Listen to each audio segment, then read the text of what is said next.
Hey guys, and welcome back to 14 Days with You, Day 2. And today I'll just be playing the rest of Day 2 and see where else we have to go. I will respond so we can go back to our apartment or ask where we want to go. So let's just go someplace else. Well, my place isn't far. We could wait out the storm there if you like. I even have a heater and dryer we could use. The image of me sitting in front of a warm, cozy heater was too hard to resist, and I ended up agreeing with Brent's suggestion. Okay, so we're going over to his home. Despite the heavy downpour of rain, we managed to make our way to Brent's apartment complex in one piece. I guess he really wasn't lying when he said his apartment wasn't far from mine. Oh yeah. But judging from the pristine interior and fully functioning elevator, his building seemed to be in a far better shape compared to my apartment. The elevator ride could have been a little less awkward though, if it weren't for the slow ascent and tacky music. Or for the fact that Ben seemed it appropriate to shake his hair like a wet dog and get water droplets everywhere. Once the elevator door slid open, I was immediately met with a grandiose corridor door and large spacious doors. I found myself wondering how much it costs to live in a place like this. How is he so rich? Don't look too hard at how messy my place is, okay? I wasn't expecting to have someone over today, so I didn't bother cleaning up, okay? I'm getting a weird sense of deja vu. Thankfully I don't have any white-haired neighbors who like to take their plants on walks. Actually, now that I think about it, it's a bit strange, but no one lives on this floor aside from me. I'm not really sure why, but I'm not gonna complain. I can make as much more noise as I want, and no one would care. Grant shoots me a mysterious grin, and I find myself wondering what he meant by that. Oh my god. Like, loud music and stuff? Movies? Yeah, something like that. He unlocks the door with some electronic card attached to his keychain, and the moment the door swings open, I let out an audible gasp. Brent doesn't seem phased in the slightest as he flicks on the lights and walks into his own home, but I can only stand at the entrance to his foyer in shock. Yes, foyer. He had a whole damn foyer in his apartment. Was this even an apartment? Surely a penthouse would have made much more sense. Holy shit, Ren. Is there something wrong? What is it? I know the decor is kinda tacky, but it came with the apartment, and I haven't found the time to do anything about it yet. I'm sorry, but are you a long lost hair of a billionaire or something? This place is huge. And oh my god, is that marble? No, I get paid a lot for my job. Okay, what kind of job is that? Enough to afford rent at least. You know, I don't think I've asked you this yet, but what exactly is your job? My job is, I guess you could say I'm a programmer? I don't know. I just take on a few jobs every so often. Nothing super fancy or anything. It's not super fancy. What are you making to own an apartment like this? Noting nothing super fancy. Ren, you have a marble floor. Leaving the newly discovered programmer at the entrance, I curiously ventured further into his apartment. Marble's a pain in the ass to clean too. Oh, Angel, do you want some slippers? The floor is getting cold and your shoes are probably soaked, right? Turning around, I noticed Ren opening a small closet and pulling out a pair of dark house slippers. He looks at me with a curious expression, but makes no effort to hand them over. Only if you want them. I'll take them. Only because they might be Gucci. Ren lets out a puff of laughter through his nose at my joke, but doesn't seem to deny it. As I put them on, I noticed how they were in my exact size, and made me wonder if he had bought a bunch of expensive house slippers in varying sizes. But as funny as that imagery was, how did Ren accurately guess my shoe size without seeing my feet? Here, why don't you show you to the bathroom? I'll find something to wear in the meantime while your clothes are in the dryer and you have clothes that are our exact size. Or would you prefer a towel? Sorry, I don't usually invite people over. Seeing his timid side resurfaces once more gave me a sudden urge to teach him.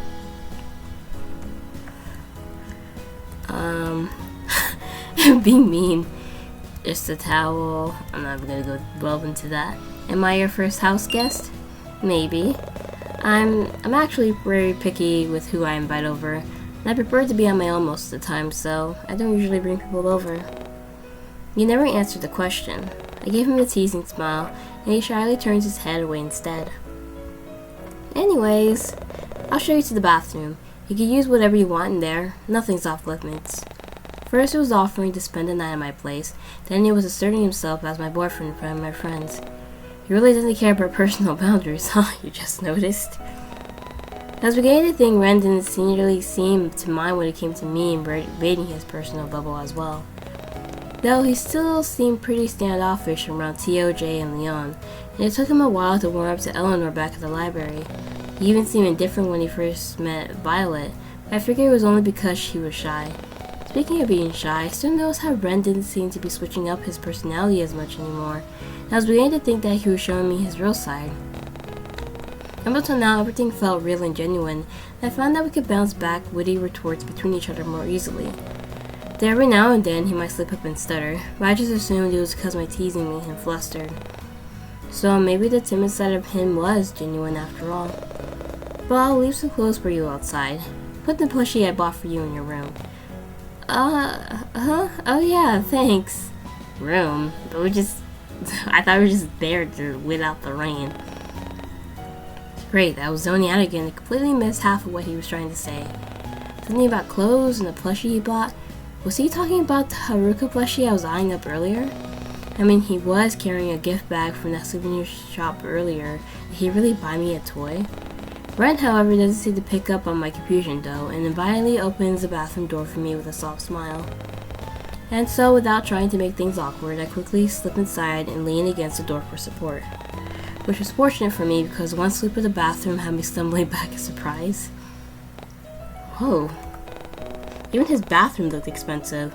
I was afraid of touching anything, feared I'd accidentally break it and end up paying for it. Glancing around again, I noticed how his countertops seemed to be void of any dental care, hairbrushes, and skincare products, though a few bottles of concealer and an open bottle of hair dye sat in a corner near the sink. Well, I guess that answers my burning question of whether or not he naturally had pink hair. And now it made me wonder, if Ren does dye his hair, what was his natural hair color? There's still so many things I didn't know about the soft-looking guy, and I was beginning to question whether coming here was a good idea or not. With a sigh, I decided not to waste any more time thinking about irrelevant things, and instead turned my attention back to the shower. Quickly stripping off my clothes, I jumped into the unnecessarily large glass booth and turned the water on. Glancing at Ren's shelf of, albeit limited, hair products, I couldn't help but notice that one brand in particular just so happened to be the exact same as mine. Did we use the same shampoo? He didn't really smell like me. Maybe that was because I wasn't paying much attention. I mean, who randomly smells people out of the blue anyway? Weirdos. Shaking my head at such a silly notion, I began to scrub away the lingering smell of rain from my body and quickly finished washing up. Bundled up in a warm towel, I crack open the large door and poked my head out into the hallway. True to his word, Ren left a small pile of clothing outside the bathroom, neatly stacked and propped against the side of the wall. Bringing the contents back inside, I noticed that one piece of clothing in particular was a rather comfy-looking hoodie. But the design on the front, however, was a rather morbid-looking and didn't really suit Ren's vibe. Maybe from a horror film or something? Shrugging my shoulders, I put the hoodie on and instantly get enveloped by the sheer amount of fabric. I mean, it made sense considering Ren's large and lanky frame, but this was just absurd. I had to stifle a laugh from the amusing sight in the fogged-up mirror, but I had to admit that the soft fabric felt nice and warm against my skin. Even the scent that came from it felt oddly comforting somehow. Turning back to the remaining clothes in the pile, I gently picked up the next item and tried to put it on. The gray sweatpants didn't seem to fit the length of my legs despite the number of times I tried to roll up the elastic. Luckily, Ren was thoughtful enough to give me other alternatives. A dark pair of shorts seemed like the better option, especially since it came with drawstrings and deep pockets. Once I was fully dressed, I stepped out of the bathroom and aimlessly walked around until I heard the faint sounds of a TV playing. Feeling curious, I decided to follow the source of the sound down the hallway. Breaking news, a sudden storm hits the bay, as gale force winds and knock on street signs and even awnings. Just believe that this sudden change in weather will die down soon. To stay safe indoor. Continue to follow the noise until it suddenly cuts out and changes into a glaring monotone sound, indicating that the television must have lost all signal. And soon enough, I found myself in Ren's spacious lounge room. Aside from the TV, the rest of the lights were off, I could still make out most of the dark shapes within the room with ease. He was just as, oh, that's a really, really big word, ostentatious as the rest of his house, though I couldn't really help but feel like it lacked any form of life. It just didn't seem like someone actually lived here. The furniture was gaudy yet tasteless. There was hardly any personal decoration or colors. There was nothing that really screamed rent to me. What if he really stole this and killed the owner? I have a feeling that he might have. There were no personal touches, photos, items, hobbies, nothing. Just tacky furniture and the bland smell of something sterile. He killed someone. If I'm being honest, he gave up the same vibe of the dentist clinic or an hospital. I mean, he did mention recently moving in, right? Maybe that's why. Who moved in? Surprised by the sudden voice, I spun on my heel only to find Ren coming out from one of the hallways with his new set of comfy-looking clothes. He seemed to be much more at ease like this, especially with the gentle expression on his face. I watch as he takes a respectful glance at my attire before sheepishly averting his attention to the ends of his sleeve. Sorry, that was the smallest pair of clothing that I own. It looks really good on you, though. Oh, thanks. You can even keep them if you want. The sound of thunder rumbling in the distance cuts off Ren's mumbling, and I involuntarily step closer to him. Without missing a beat, he reaches out and puts a protective hand on my shoulder to steady me. What's going on here? Ren idly glances out of the window before turning his undivided attention back to me once more, only this time with a determined look. It's really pouring, huh? I can only nod my head at his words, suddenly feeling sheepish all of a sudden. I really should have checked the weather forecast before I went out today. But to be fair, it didn't look as though I start spontaneously raining when I left my apartment this morning. And I guess I was enjoying my time with Ren to the point where I didn't even realize the weather was turning sour. Angel? Sorry, what do you say? I just asked if you wanted to stay the night here, you know, seeing how hard it's raining out there. Your clothes haven't finished drying yet. It'd be no trouble and I can return the favor, considering how you let me stay at your apartment yesterday. Staying at his place for the night? Well, this certainly isn't how I expected to end my day. Would it really be that bad? It definitely beats waiting out the storm and walking home with a bunch of puddles everywhere. I mean, we have no choice. We have to spend the night. I guess I could stay the night, if that's really okay with you. Yeah, of course, totally fine. Wow, he was really energetic, eccentric man, wasn't he? Let me know if you need any more pillows or blankets. Or if the room gets too cold. I haven't worked out how to use the fancy heater system yet, but I can definitely try. Also, you already know where the bathroom is, but if you... Okay, I think I got it, Ren. I shoot him a reassuring smile as I turn to face him at the door. I should have gotten used to his attentive and observant behavior by now, but it still felt like a foreign side of him that I hadn't fully uncovered. Still, at least he wasn't stuttering as much anymore. Haha, I know, I'm sorry. I just wanted you to be as comfortable as possible, so just treat this house like it's your own. Alright, gotcha. He looks like he doesn't want to leave, and instead lingers in front of the door a little while longer. Are you sure there isn't anything else you need? Anything at all? How will I respond? What the hell? Just straight for it, huh? I sleep in your bed said, what's behind that locked door? I want to see what's behind the locked door. The locked door? What door? Oh, you mean the one at the end of the hallway? All of a sudden, his timid personality is back again. Was he just nervous? What could he be possibly hiding in that room to make him act like this? There's nothing in particular, just currently using it as a storage room for all the furniture from my own place. It's really messy in there. I'd be embarrassed if you saw what's behind that door. Oh yeah, okay, that actually makes sense. Right now, I'm the person who threw accusation at someone kind enough to offer me a place to stay for the night. Still, it was nice to know that he did own some kind of furniture. Sorry, I guess I was just really curious about it. Usually people don't leave the lights on behind locked doors. Oh, yeah. I'd be happy to show you what's behind the door when it's not so cluttered.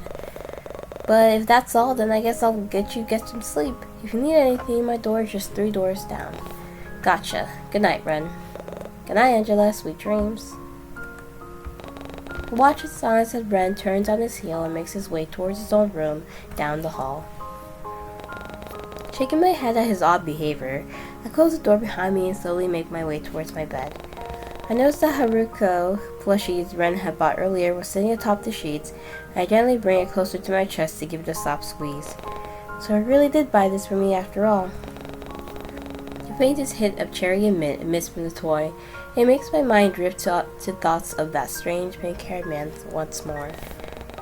He's still as odd as usual, but some parts of him were starting to feel rather endearing. I noticed how he was no longer stirring or as much or acting as shy. It made me wonder if we were getting closer. Now that I really thought about it, how do I feel about Ren? How would I respond? I mean, you don't think he's creepy, because you don't see the red flags there yet. I'll just say that you're crushing on him, because you definitely are. Okay, so maybe I did find him rather endearing and attractive. Ren was very considerate and attentive towards me during our date, and I could see myself wanting to go on another date in the near future. I certainly had boyfriend potential. I still needed to work up the nerve to make it lead towards that direction. He seemed far too hesitant to do it himself, but it would have been nice to see him put more effort into it as well. Oh well, just knowing Ren wanted to spend the entire day with me is enough. Rolling onto my side, I hugged the plushie closer so I could be surrounded by his comforting scent and slowly drift off to sleep. Alright, and that is just at the end of the day too. And this is just, I know, just one of the ways of the ending of day 2 could go. I mean, we could just completely reject him altogether. I'm curious to see what would happen then. I mean, our character's kind of suspicious. They're pointing out all the weird things about Ren. They're like, oh, it's kind of weird I never mentioned your job or whatnot, or oh, his behavior is kind of weird, but they're just brushing that past aside. I'm guessing as the days progress more, maybe towards the end of the 14 days, their character playing will finally realize some of Ren's behavior is suspicious, and we'll finally realize what's behind that locked door. I didn't even notice there was a locked door. But I'm guessing probably behind the locked door is maybe the real owners of this apartment, because I feel like he killed someone to own this apartment some way, somehow, or maybe it really is his own. I don't know. Well, thank you guys so much for watching this video. Bye.